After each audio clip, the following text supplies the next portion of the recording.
Hello friends, welcome to another lecture. ਅਸੀਂ discuss ਕਰਨ ਜਾ ਰਹੇ ਹਾਂ ਸਬਜੈਕਟ ਵਰਬ ਅਗਰੀਮੈਂਟ ਬਾਰੇ। ਯੈਸ, ਯਾਨੀ ਕਿ ਸੈਂਟੈਂਸ ਦੇ ਵਿੱਚ ਜੋ ਵਰਬ ਯੂਜ਼ ਕੀਤੀ ਗਈ ਹੁੰਦੀ ਹੈ ਉਹ ਸਬਜੈਕਟ ਦੇ ਹਿਸਾਬ ਦੇ ਨਾਲ ਕਿਸ ਤਰ੍ਹਾਂ ਚੇਂਜ ਹੁੰਦੀ ਹੈ, ਸਬਜੈਕਟ ਦੇ ਨਾਲ ਕਿਸ ਤਰ੍ਹਾਂ ਅਗਰੀ ਹੁੰਦੀ ਹੈ। ਅਸੀਂ ਇਸ ਚੀਜ਼ ਬਾਰੇ ਡਿਸਕਸ ਕਰਨ ਜਾ ਰਹੇ ਹਾਂ। So let's start. ਸਭ ਤੋਂ ਪਹਿਲਾਂ ਸਾਨੂੰ ਇਹ ਪਤਾ ਹੋਣਾ ਬਹੁਤ ਜ਼ਰੂਰੀ ਹੈ ਕਿ ਵਰਬ ਕੀ ਹੁੰਦੀ ਹੈ। ਵਰਬ ਦੋ ਤਰ੍ਹਾਂ ਦੀ ਹੋ ਸਕਦੀ ਹੈ, singular verb and plural verb, ਯਾਨੀ ਕਿ ਇੱਕ ਵਚਨ ਔਰ ਬਹੁਵਚਨ। ਸਿੰਗੂਲਰ ਵਰਬਸ ਦੇ ਵਿੱਚ ਕਿਹੜੀਆਂ ਵਰਬਸ ਆਉਂਦੀਆਂ ਨੇ? Is, am, are, was, has. And plural verbs ਦੇ ਵਿੱਚ ਕਿਹੜੀਆਂ ਆਉਂਦੀਆਂ ਹਨ? ਆਰ, ਵਰ, ਹੈਵ। ਇਹ ਹੋ ਗਈਆਂ helping verbs. Then main verbs ਵੀ ਹੁੰਦੀਆਂ ਨੇ, ਯਾਨੀ ਕਿ ਜੋ ਸੈਂਟੈਂਸ ਦੇ ਵਿੱਚ ਦੱਸਦੀਆਂ ਨੇ ਕਿ ਕੰਮ ਕਿਸ ਚੀਜ਼ ਦਾ ਹੋ ਰਿਹਾ, ਜਿਵੇਂ ਕਿ ਡਜ਼, ਰਾਈਟਸ, ਗੋਜ਼, ਰੀਡ। ਯਾਨੀ ਕਿ ਰਾਈਟ ਤੋਂ ਸਾਨੂੰ ਕੀ ਪਤਾ ਲੱਗ ਰਿਹਾ ਹੈ ਕਿ ਲਿਖਣ ਦਾ ਕੰਮ ਹੋ ਰਿਹਾ ਹੈ, ਰੀਡ ਤੋਂ ਸਾਨੂੰ ਕੀ ਪਤਾ ਲੱਗ ਰਿਹਾ ਕਿ ਪੜ੍ਹਨ ਦਾ ਕੰਮ ਹੋ ਰਿਹਾ। ਐਂਡ ਇਹ ਅਸੀਂ ਸਿੰਗੂਲਰ ਪਰਸਨ ਦੇ ਨਾਲ ਯੂਜ਼ ਕਰਦੇ ਹਾਂ। ਸੋ ਜਦੋਂ ਵੀ ਕਿਸੇ ਸਿੰਗੂਲਰ ਥਰਡ ਪਰਸਨ ਸਿੰਗੂਲਰ ਦੇ ਨਾਲ ਅਸੀਂ ਵਰਬ ਯੂਜ਼ ਕਰਨੀ ਹੈ ਤਾਂ ਉਹਦੇ ਪਿੱਛੇ ਐਸ ਔਰ ਈ ਐਸ ਐਡ ਕੀਤਾ ਜਾਂਦਾ ਹੈ। ਐਂਡ ਪਲੂਰਲ ਦੇ ਨਾਲ ਕਿਹੜੀਆਂ ਵਰਬਸ ਯੂਜ਼ ਹੋਣਗੀਆਂ? Do, write, go and read. So ਅਸੀਂ ਵਰਬ ਦੇ ਬਾਰੇ ਡਿਸਕਸ਼ਨ ਕਰ ਲਈ। ਹੁਣ ਸਾਨੂੰ ਇਹ ਵੀ ਪਤਾ ਹੋਣਾ ਬਹੁਤ ਜ਼ਰੂਰੀ ਹੈ ਕਿ ਸਬਜੈਕਟ ਕੀ ਹੁੰਦਾ ਹੈ। ਸਬਜੈਕਟ ਵੀ ਅਗੇਨ ਸਿੰਗੂਲਰ ਵੀ ਹੋ ਸਕਦਾ ਹੈ ਐਂਡ ਪਲੂਰਲ ਵੀ। ਸਿੰਗੂਲਰ ਦੇ ਵਿੱਚ ਸਭ ਤੋਂ ਪਹਿਲਾਂ ਇਹ ਜੋ ਫਰਸਟ ਲਾਈਨ ਹੈ ਇਹਦੇ ਵਿੱਚ ਥਰਡ ਪਰਸਨ ਸਿੰਗੂਲਰ ਤੁਹਾਨੂੰ ਜੋ ਪਰਸਨ ਨੇ ਉਹ ਦਿੱਤੇ ਗਏ ਨੇ, ਯਾਨੀ ਕਿ ਇਹ ਜੋ ਫਸਟ ਵਾਲੀ ਲਾਈਨ ਹੈ ਇੱਥੇ ਇਹਦੇ ਨਾਲ ਤੁਸੀਂ ਸਿੰਗੂਲਰ ਵਰਬ ਯੂਜ਼ ਕਰੋਗੇ, ਯਾਨੀ ਕਿ ਇਹ ਵਾਲੀ does, writes, goes, reads. So singular person ਦੇ ਨਾਲ ਇਹ ਵਾਲੀ ਵਰਬ ਯੂਜ਼ ਹੋਏਗੀ। ਐਂਡ ਆਏ ਔਰ ਜੋ ਬਾਕੀ ਦੇ ਪਲੂਰਲਸ ਨੇ ਇਹਨਾਂ ਦੇ ਨਾਲ ਪਲੂਰਲ ਵਰਬ ਯੂਜ਼ ਹੋਏਗੀ। ਆਏ ਦੇ ਨਾਲ ਵੀ ਪਲੂਰਲ ਵਰਬ ਹੀ ਯੂਜ਼ ਕੀਤੀ ਜਾਂਦੀ ਹੈ। ਸੋ ਹੁਣ ਤੁਹਾਨੂੰ ਇਹ ਮੈਂ ਦੱਸ ਦਿੰਦੀ ਹਾਂ ਕਿ ਸਬਜੈਕਟ ਵਰਬ ਅਗਰੀਮੈਂਟ ਕੀ ਹੁੰਦਾ ਹੈ। ਯਾਨੀ ਕਿ ਜੋ ਕਿਰਿਆ ਯੂਜ਼ ਕੀਤੀ ਗਈ ਹੁੰਦੀ ਹੈ ਕਿਸੇ ਵੀ ਵਾਕ ਦੇ ਵਿੱਚ, ਉਸਨੂੰ ਸਬਜੈਕਟ ਦੇ ਨੰਬਰ ਜਾਂ ਫਿਰ ਜਿਹੜਾ ਵੀ ਪਰਸਨ ਯੂਜ਼ ਕੀਤਾ ਗਿਆ ਉਹਦੇ ਹਿਸਾਬ ਦੇ ਨਾਲ ਸਹਿਮਤ ਹੋਣਾ ਪੈਂਦਾ ਐਂਡ ਉਹਦੇ ਹਿਸਾਬ ਦੇ ਨਾਲ ਚੇਂਜ ਵੀ ਹੋਣਾ ਪੈਂਦਾ।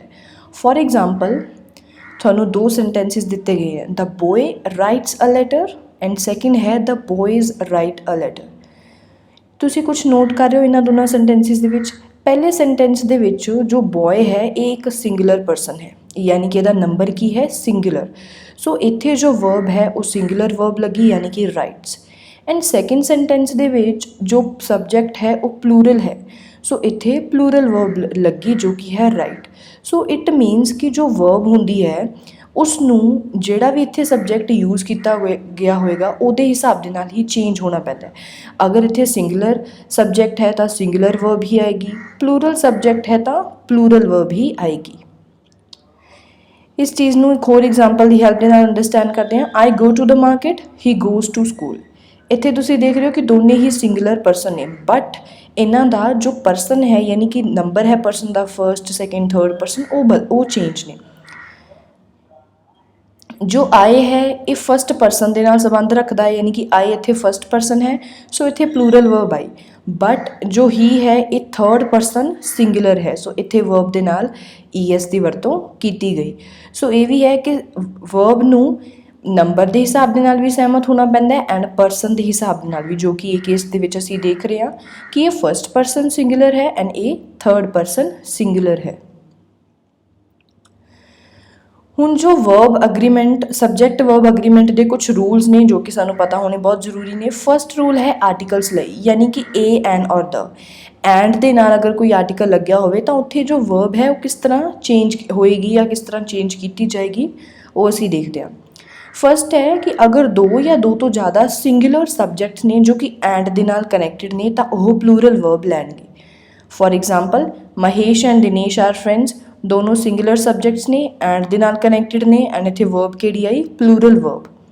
Mumbai and Calcutta are metropolitan cities, ਇਹ ਦੋ ਸਿਟੀਜ਼ ਦੇ ਨੇਮ ਨੇ ਜੋ ਕਿ ਅਲੱਗ-ਅਲੱਗ ਨੇ, ਸਿੰਗੂਲਰ ਨੇ, ਐਂਡ ਦੇ ਨਾਲ ਕਨੈਕਟਡ ਨੇ, ਵਰਬ ਕਿਹੜੀ ਆਈ ਇੱਥੇ? Plural verb. ਸੋ ਇਹ ਸੀ ਆਰਟੀਕਲਸ ਦਾ first rule. Then is two or more singular subjects connected by and take a singular verb. ਦੋ ਔਰ ਦੋ ਤੋਂ ਜ਼ਿਆਦਾ ਜੋ ਸਿੰਗੂਲਰ ਸਬਜੈਕਟਸ ਨੇ ਅਗਰ ਉਹਨਾਂ ਨੂੰ ਐਂਡ ਦੇ ਨਾਲ ਕਨੈਕਟ ਕੀਤਾ ਗਿਆ ਹੈ, ਬਟ ਅਗਰ ਉਹ ਸੇਮ ਹੀ ਪਰਸਨ ਜਾਂ ਕਿਸੇ ਸੇਮ ਚੀਜ਼ ਵੱਲ ਇਸ਼ਾਰਾ ਕਰ ਰਹੇ ਹਨ ਤਾਂ ਉੱਥੇ ਕਿਹੜੀ ਵਰਬ ਆਏਗੀ? Singular verb. For example, the dramatist and poet has passed away. ਇਹ ਜੋ ਸੈਂਟੈਂਸ ਹੈ ਇਹਦੇ ਵਿੱਚ ਪੋਇਟ ਐਂਡ ਡਰਾਮੈਟਿਸਟ ਇੱਕ ਹੀ ਪਰਸਨ ਵੱਲ ਇਸ਼ਾਰਾ ਕਰ ਰਹੇ ਨੇ। ਸੋ ਇੱਥੇ ਕਿਹੜੀ ਵਰਬ ਆਈ? Singular verb. My friend teacher and singer has come. ਇੱਥੇ ਵੀ ਟੀਚਰ ਔਰ ਸਿੰਗਰ ਫਰੈਂਡ ਨੂੰ ਹੀ ਰੈਫਰ ਕੀਤਾ ਜਾ ਰਿਹਾ, ਯਾਨੀ ਫਰੈਂਡ ਨੂੰ ਹੀ ਕਿਹਾ ਜਾ ਰਿਹਾ। ਸੋ ਅਗਰ ਦੋ ਜਾਂ ਦੋ ਤੋਂ ਜ਼ਿਆਦਾ ਸਿੰਗੂਲਰ ਸਬਜੈਕਟਸ ਨੇ ਐਂਡ ਦੇ ਨਾਲ ਕਨੈਕਟਡ ਨੇ, ਸੇਮ ਪਰਸਨ ਵੱਲ ਇਸ਼ਾਰਾ ਕਰ ਰਹੇ ਨੇ, ਤਾਂ ਉੱਥੇ ਕਿਹੜੀ ਵਰਬ ਆਏਗੀ? Singular verb. ਨੈਕਸਟ ਕੇਸ ਹੈ if articles are used separately before each noun or adjective they are considered as separate person।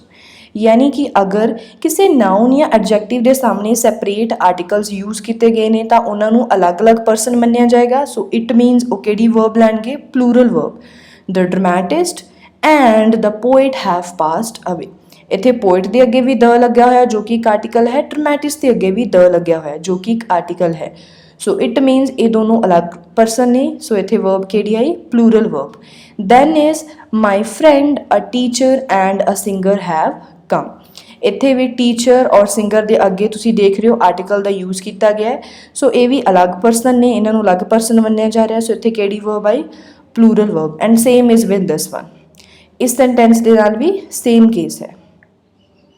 Then is two or more singular subjects connected by and take singular verb if they express one thought or idea. यानी कि अगर दो या दो तो ज़्यादा singular subjects connected ने and दे नाल एंड वो की कर रहे हैं? सेम ही आइडिया, सेम ही विचार नूं रिप्रजेंट कर रहे हैं, तो उत्थे किहड़ी वर्ब आएगी? Singular verb. For example bread and butter is my breakfast. So bread and butter same ही चीज़ वाल इशारा कर रहे हैं। सो उत्थे किहड़ी वर्ब आई? Singular verb. Next rule is neither nor either or, not only but also. यानी कि अगर इन्हां दे केस दे विच असीं किस तरह सेंटेंस बनावांगे? अगर दो या दो तो ज़्यादा singular subjects either or neither nor दे नाल कनैक्टेड नहीं तो किहड़ी वर्ब लैणगे? वो singular verb. Neither he nor his dad is good at driving. Neither nor दे नाल इत्थे कनैक्ट किया गया है। ही और हिज डैड दो अलग सब्जेक्ट ने, बट किहड़ी वर्ब असीं इत्थे यूज की? Singular verb. And same is with this sentence. Neither John nor Alan was present there. इत्थे भी अगेन नाइदर वाला केस है एंड ए आइदर नॉर वाली थोनू एग्जाम्पल एक दी गई है। When one of the nouns connected by or nor is plural.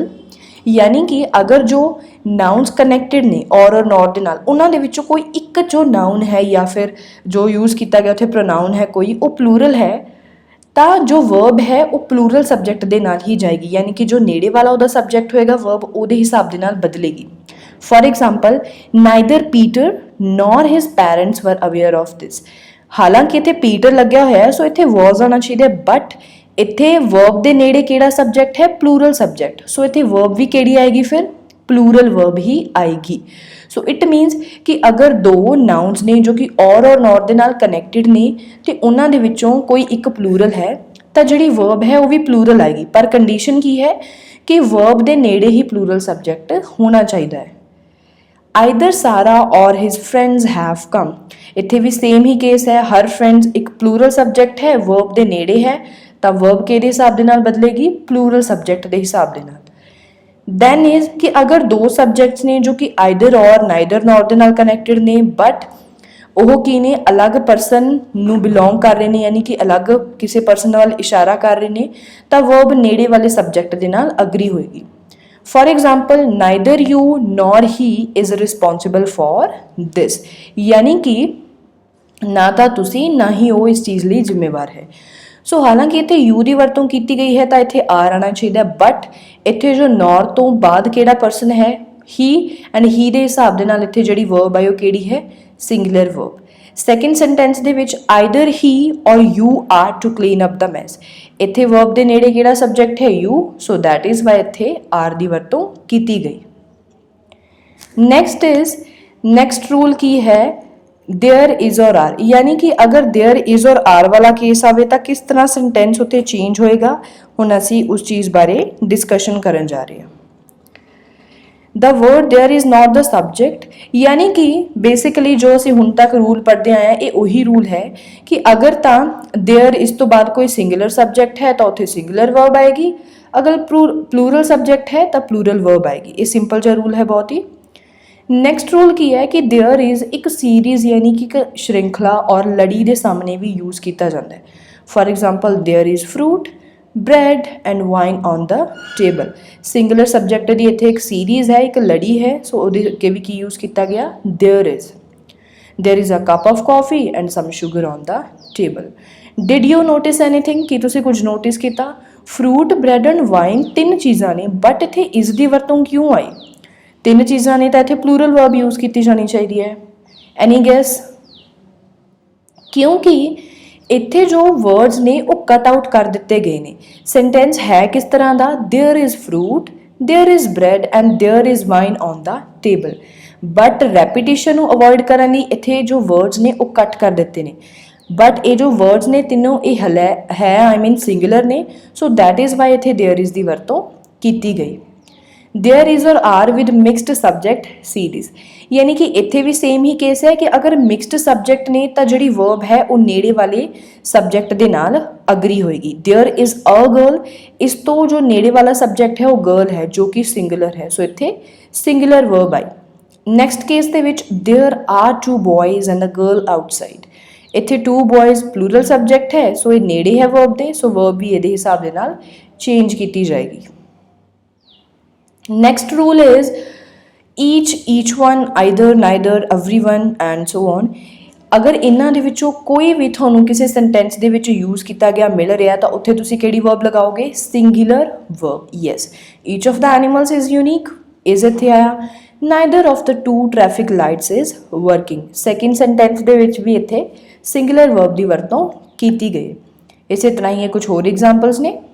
Then is कि अगर दो सिंगुलर सबजैक्ट्स ने एंड दे नाल कनैक्टेड ने तो सिंगुलर वर्ब ही लैणगे अगर उन्हां तो पहला ईच और एवरी आई मीन यूज़ किया गया। उन्हां तो पहला every man and every woman was present there, woman तो पहला भी एवरी की वरतों की गई है, मैन तो पहला भी एवरी दी, सो इत्थे किहड़ी वर्ब आएगी? Singular verb.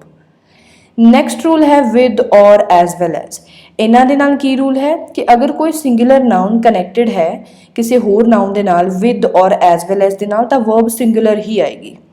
अगर कोई नाउन किसी होर नाउन दे नाल इन्हां दे विचों किसी दे नाल कनैक्टेड है तो उत्थे सिंगुलर वर्ब ही आएगी। For example Ramesh with his friends was watching television, इत्थे रमेश जो कि हिज फ्रेंड्स एक होर नाउन है उहदे नाल विद दे नाल कनैक्टेड है तो वर्ब इत्थे किहड़ी आएगी? सिंगुलर।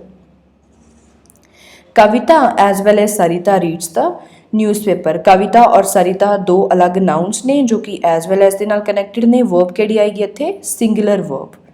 नैक्सट रूल की है कलैक्टिव नाउन्स लिए, यानी कि अगर इकट्ठवाचक नाम आ जाते हैं तो उत्थे किस तरह का जो रूल है वो होएगा, असीं हुण उहदे बारे डिस्कशन करन जा रहे हैं। अगर कलैक्टिव नाउन जिस चीज़ के बारे गल की जा रही है एज अ यूनिट उन्होंने मतलब इकाई के तौर पर उन्होंने रिप्रजेंट कर रहे हैं तो सिंगुलर ही मन्निया जाएगा। The group meets every week, group हर हफ्ते मिलता है, सो इत्थे ग्रुप नूं एक इकाई के तौर पर रिप्रजेंट किया जा रहा है, सो इनू सिंगुलर ही मन्निया जाएगा। The committee was United on that point, committee का एक पॉइंट ते इकट्ठ सी, सो कमेटी नूं भी एक ही मन्निया जा रहा है, सो इत्थे वर्ब किहड़ी आई? Singular verb. नैक्सट इज़ कि अगर जो प्लूरल वर्ब है यानी कि जो कलैक्टिव नाउन है वो सारिਆਂ ਦੇ जो थॉट्स ने अलग अलग ने, यानी कि कलैक्टिव नाउन ਦੇ ਵਿੱਚ जो इकट्ठ है वो नहीं है एंड जो बाकियां ਦੇ डिसीजन ने सारिਆਂ ਦੇ वो भी अलग अलग नहीं, तो उत्थे फिर प्लूरल वर्ब ही आएगी। जिमें कि the committee were divided in their decision, यानी कि कमेटी का जो फैसला सी वो सारिਆਂ ਦਾ अलग अलग सी, सो इत्थे उन्हां दा इकट्ठ नहीं है, यानी कि इत्थे किहड़ी वर्ब आएगी? प्लूरल वर्ब, क्योंकि सारिਆਂ ਦੇ जो फैसले ने वो अलग ने। दे थॉट ऑफ सैपरेटली, यानी कि उन्होंने जो थॉट्स ने वो अलग ने। एंड जो कलैक्टिव नाउन्स ने जिमें कि पुअर, पुलिस, एल्डरली, यंग, इन्हों प्लूरल सबजैक्ट ही मन्निया जाता है।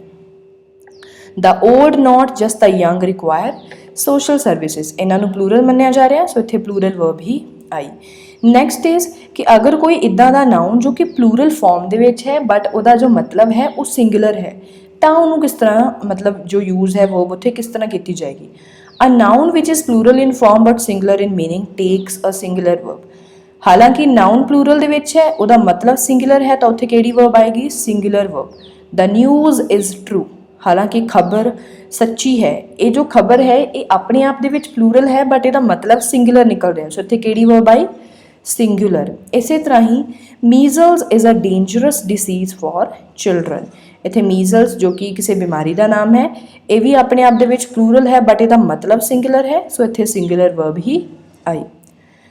ਆਈ ਹੋਪ ਕਿ ਜਿੰਨੇ ਵੀ ਅਸੀਂ ਰੂਲਸ ਹੁਣ ਤੱਕ ਡਿਸਕਸ ਕੀਤੇ ਤੁਹਾਨੂੰ ਚੰਗੀ ਤਰ੍ਹਾਂ ਸਮਝ ਲੱਗੇ ਹੋਣਗੇ। ਸੋ ਹੁਣ ਉਹਨਾਂ ਨੂੰ ਟੈਸਟ ਕਰਨ ਦਾ ਟਾਈਮ ਆ ਗਿਆ। So what you have to do, ਤੁਸੀਂ ਕਰੈਕਟ ਵਰਬ ਅੰਡਰਲਾਈਨ ਕਰਨੀ ਹੈ। ਸਭ ਤੋਂ ਪਹਿਲਾਂ ਦੇਖਣਾ ਹੈ ਕਿ ਸਬਜੈਕਟ ਦੇ ਹਿਸਾਬ ਦੇ ਨਾਲ ਇੱਥੇ ਕਿਹੜੀ ਵਰਬ ਆਏਗੀ ਐਂਡ ਉਹਨੂੰ ਤੁਸੀਂ ਅੰਡਰਲਾਈਨ ਕਰ ਦੇਣਾ ਹੈ। And after doing it you can Tally your answers and this one is last exercise. ਇੱਥੇ ਤੁਸੀਂ ਵਰਬ ਦੀ ਕਰੈਕਟ ਫਾਰਮ ਜਾਂ ਅਪਰੋਪਰੀਏਟ ਫਾਰਮ ਹੈ ਉਹ ਫਿਲ ਕਰਨੀ ਹੈ। ਸੋ ਆਈ ਹੋਪ ਕਿ ਇਹ ਵੀਡੀਓ ਤੁਹਾਡੇ ਲਈ ਬਹੁਤ ਹੀ ਯੂਜ਼ਫੁਲ ਹੋਏਗੀ। Thank you and have a nice day.